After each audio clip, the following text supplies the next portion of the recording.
Salmo 103, do verso 3 em diante, a gente lê assim: É Ele que perdoa todos os seus pecados, é Ele que cura todas as suas doenças. É Ele que resgata a sua vida da sepultura e coroa de bondade e compaixão, que enche de bens a sua existência, de modo que a sua juventude se renova como a águia. O Senhor faz justiça e defende a causa dos oprimidos. Ele manifestou seus caminhos a Moisés, os seus feitos aos israelitas. O Senhor é compassivo e misericordioso, muito paciente e cheio de amor. Não acusa sem cessar, nem fica ressentido para sempre. Não nos trata conforme os nossos pecados, nem nos retribui conforme as nossas iniquidades. Pois como os céus se elevam acima da terra, assim é grande o seu amor para com os que o temem.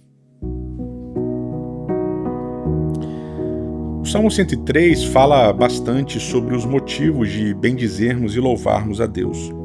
E nesse início, no verso 3 até o verso 5, ele fala que Deus deve ser bendito, deve ser louvado, porque Deus perdoa, porque Deus cura, porque Deus redime. E ele vai colocando uma série de coisas que tem uma certa conotação pessoal. Deus cura das doenças, perdoa os pecados, assim por diante.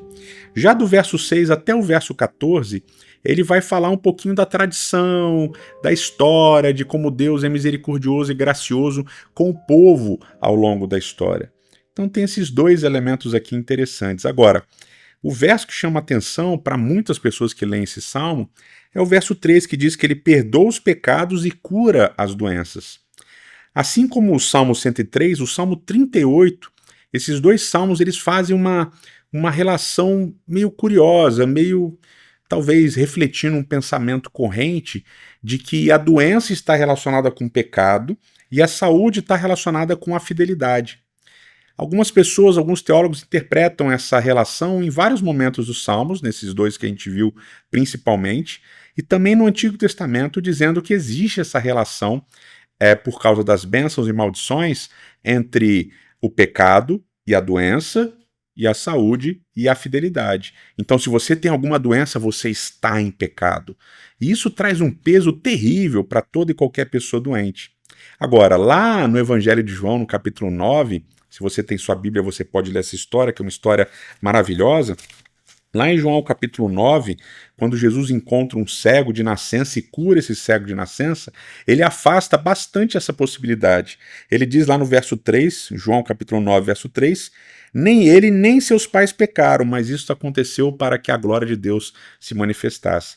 Então Jesus, de alguma maneira, ele afasta essa ideia de que existe essa relação entre pecado e doença. E se a gente lembrar, existe um livro na Bíblia que deixa muito claro que nem toda doença, que nem todo problema de saúde tem a ver com pecado, que é o livro de Jó. Jó fica doente não por alguma coisa que ele fez. Isso é muito importante a gente ter na cabeça. Nem todo o momento de problema de saúde, doença, tem a ver com alguma coisa que a gente fez. Infelizmente, a gente vive num mundo em que existem incêndios por toda parte e todos nós, em algum momento, em alguma medida, desenvolvemos algum tipo, por exemplo, de problemas respiratórios. Se você nasce na cidade de São Paulo, você muito provavelmente já tem que tomar vitamina para absorção de luz solar. Portanto, nem toda doença tem a ver com algo que nós diretamente fazemos. E com certeza, nem toda doença está relacionada com pecado ou com algo que nós fizemos para Deus. Deus não é um Deus punitivista que manda doenças para nos castigar por algo que temos feito. Mas infelizmente vivemos num mundo complexo, cheio de problemas, e as doenças infelizmente acontecem. Mas como diz o salmista, Deus está sempre pronto para ser o médico e curar as nossas doenças.